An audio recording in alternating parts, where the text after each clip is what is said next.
Question మన చిన్నపిల్లలకి powder సోపులు వస్తాయి, జాన్సన్ అండ్ జాన్సన్. అవునా? సಣ್ಣ మక్కల soap Johnson and Johnson. John ఎవరు?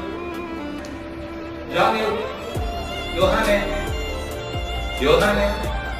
Shirt Peter England shirt company, readymade shirt Peter England అనే కంపెనీ.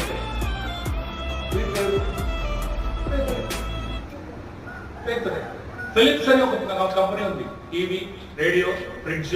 ఫిలిప్స్ అని ఒక కంపెనీ. ఫిలిప్ ఎవరు? ఫిలిప్ చేపలు పట్టుకునే వాళ్ళ పేర్లు పెద్ద పెద్ద కంపెనీలకు ఉంది. పెద్ద పెద్ద బిజినెస్ మ్యాన్ల పేరు ఏమంటే వాళ్ళు అదే అంటారు. నా పేరు ఆండ్రూస్ అంటే నా పేరు మాథ్యూ, నా పేరు జాన్, నా పేరు పీటర్. ఎవరి పేర్లు ఇవన్నీ? చేపలు పట్టుకునే